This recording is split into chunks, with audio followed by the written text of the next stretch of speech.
Bueno, Luis, buenas tardes. ¿Qué tal? Buenas tardes. Gracias por estar aquí.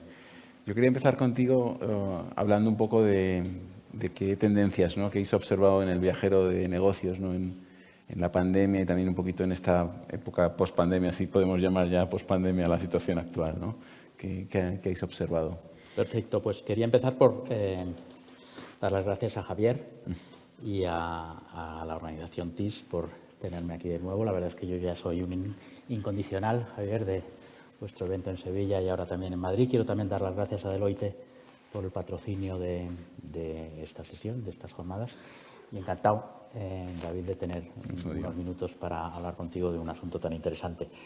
Yo creo que de los hábitos del viajero que se han desarrollado, algunos ya venían de antes, pero se han exacerbado con la pandemia, que van a perdurar después de la pandemia, y a mí me gustaría pensar como tú, que ya estamos después de la pandemia, se englobarían dentro de una manera generalizada de enfocar los viajes, que es viajar de forma inteligente, lo que los anglosajones llamarían smart travel, que incorpora toda una serie de iniciativas que empiezan por viajar lo indispensable y viajar cuando el viaje aporta valor.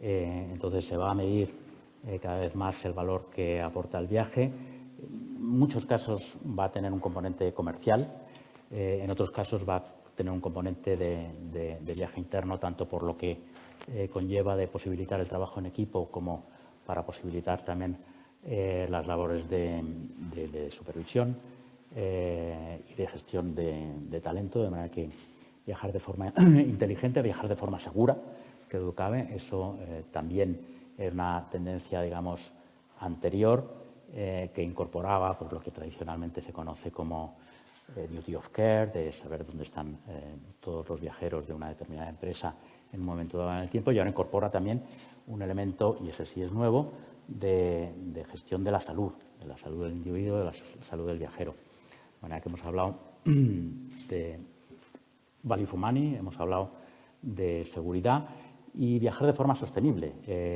También tendencia que venía de antes y que se acelera ahora.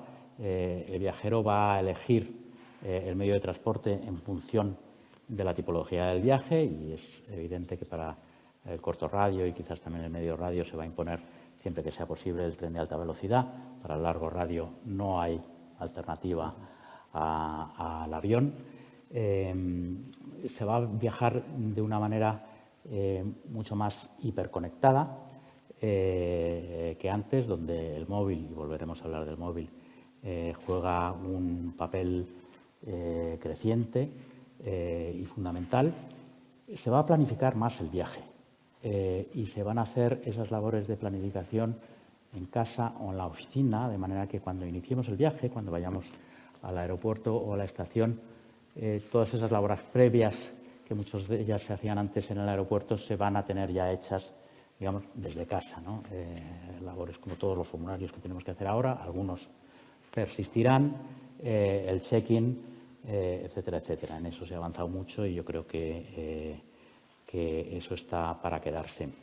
Es verdad que una parte de los viajes, aquellos que podríamos decir que no son indispensables, se van a sustituir por medios de relación alternativos no presenciales. Pero también es verdad que los viajes, y esto serían buenas noticias, y ya se está percibiendo buenas noticias para los rentacar y para los hoteleros, probablemente incorporen un mayor número de pernoctaciones que antes. También vemos que una tendencia anterior que se acelera también ahora es que se va a combinar cada vez más el viaje de negocios con el viaje de ocio, aprovechando los viajes de negocio para quizás quedarse el fin de semana, quedarse un día antes o un día después. En fin, todo eso son tendencias, muchas de las cuales vienen de antes, otras son absolutamente nuevas, que nos hacen pensar que se va a seguir viajando mucho, pero mejor. Fantástico. La pandemia al final obviamente ha agitado, ¿no?, todos los pilares de la industria del turismo, ¿no? Y en concreto en vuestro sector, ¿no?, los TMCs, ¿Cuál es el aprendizaje, ¿no? ¿Con qué cosas nos quedamos? ¿Qué se ha aprendido? Y si hay algo bueno que recoger de ese aprendizaje, ¿no? Pues hemos aprendido mucho. Nosotros, bueno, la industria de los viajes en general, que aquí está tan bien representada, es una de las que más ha sufrido por esta situación y una de las que va a tardar más en recuperarse, de las que le va a costar más recuperarse. Y las agencias de viaje en general, las TMCs en particular, pues como parte de ese ecosistema, pues hemos sufrido mucho, ¿no? Yo creo que la principal enseñanza que yo compartiría con vosotros de cómo ha sido esto para nosotros es que nos hemos dado cuenta, quizás estábamos un poco ciegos, que en nuestro modelo de negocio no hay ninguna correlación entre la forma en la que se comportan los ingresos y la forma en la que se comportan los gastos. Los ingresos, por definición, para una agencia de viajes son variables. Si hay viajes, se ingresa.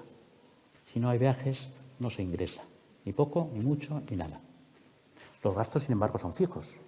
Son típicamente gastos de personal, gastos que tienen que ver con la propiedad o el arrendamiento de las oficinas y gastos de tecnología.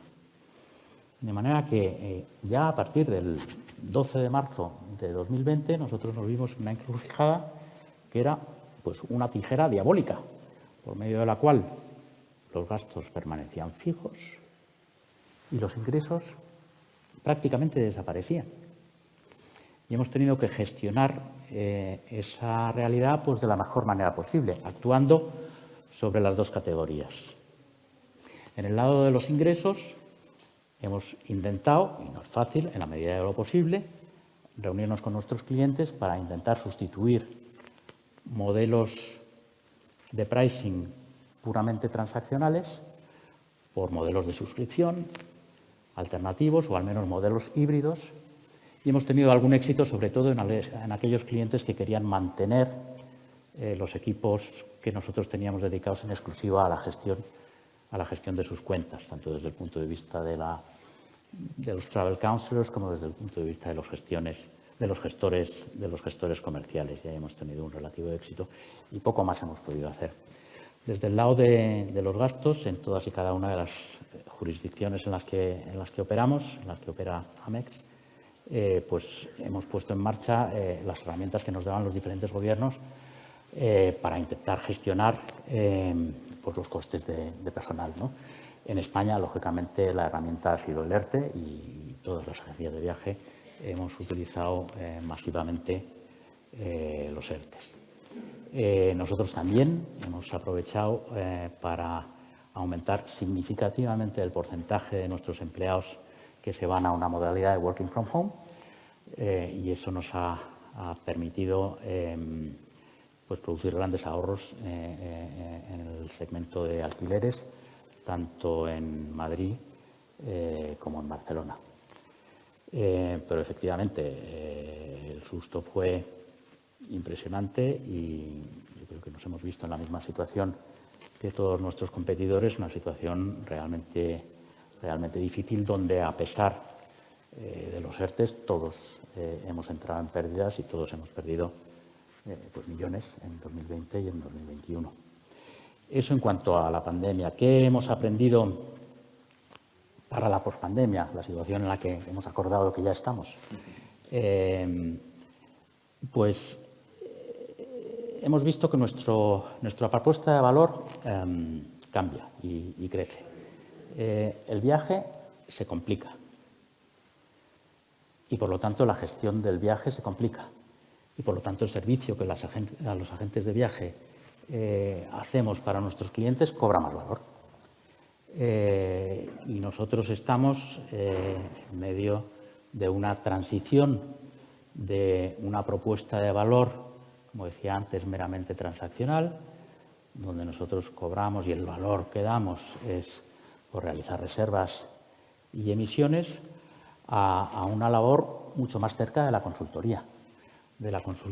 Además, con un alto componente tecnológico, porque imagino que no he llegado más que a las últimas sesiones, todo lo que se ha hablado hoy es de alto componente tecnológico. De manera que nuestra nueva propuesta de valor para nuestros clientes gira en torno a pues la integración de las herramientas de autorreserva y las herramientas de reporting dentro del ERP de la compañía, del cliente, que eso es una labor de consultoría tecnológica pura. También se centra en, como digo, ya no hacer transacciones, sino gestionar para nuestros clientes una categoría de la máxima importancia y de creciente complejidad como es la de los viajes. Les podemos ayudar a negociar con proveedores, líneas aéreas, hoteles, rentacar, o incorporar a nuestras herramientas de reserva sus propias negociaciones, o incluso poner a disposición de nuestros clientes, si son pymes, por ejemplo, las condiciones que nosotros previamente ya hemos negociado con los proveedores. Les ayudamos, otra labor clara de consultoría, a desarrollar, poner en marcha y ejecutar la política de viajes con criterios de equidad. Cada uno no puede viajar como le da la gana, con criterios de sostenibilidad, cada vez más importante en la agenda de nuestros clientes, y con criterios también de diversidad. Y también les podemos ayudar a gestionar la seguridad de sus viajeros. Eso ya lo hacíamos antes con una óptica más de duty of care, de saber dónde están los viajeros en todo momento, y ahora, como decía antes, contestando a tu primera pregunta, incorporamos el nivel o la capa sanitaria también ahí, ¿no? O sea que, como decía antes, pasamos de ser distribuidores de contenido a ser, creo yo, consultores. Pues en esa transformación entiendo que la tecnología va a ser importantísima, ¿no? Se decía, ¿no? Se ha comentado mucho que la transformación digital, la pandemia ha hecho más por la transformación digital que cientos de años de consultoría, ¿no? Y por lo tanto quería hablar contigo, ¿no? de transformación digital, ¿no? Y de qué tecnologías, qué innovaciones se va a incorporar al sector de agencias para estos años venideros. Pues sí, claro, va a haber muchas. Yo me voy a referir a unas cuantas, a quizás las que veo de una aplicación más inmediata, y creo que todo va a girar en torno al móvil y al smartphone, que hasta ahora ha sido para el viajero una herramienta de consulta, y ahora pasa a ser mucho más. Ahora las herramientas de autorreserva ya no solo residen en los servidores o en los laptops o en los desktops, sino que tienen su desarrollo para los smartphones y para los móviles. De manera que ya vamos a pasar a una fase en la que las reservas, bueno, además dependiendo de la tipología del cliente, ¿no? De hacerse en algunos casos por teléfono, en otros casos por email, en otros casos en el online booking tool en la oficina, digamos el canal móvil va a tener una creciente importancia, no solo para hacer reservas, sino para hacer cambios, para hacer modificaciones, para hacer cancelaciones. Creo, además, y esto ya no solo aplica al negocio de los viajes, creo, además, de la creciente sustitución de la voz por el teclado QWERTY en la manera en la que nos relacionamos con nuestro móvil. No tiene sentido que todos tecleemos en unas teclas diminutas y llevamos haciéndolo así desde los tiempos de BlackBerry, ¿no? O sea que creo que lo que realmente está ahora al caer es la interacción con los smartphones siempre o casi siempre por voz. También para pedirle a la online booking tool, que no a un travel counselor, una determinada reserva o un determinado cambio. Esa es otra digamos, novedad tecnológica que está claramente a la vuelta de la esquina, yo diría que en el mismo año 2022.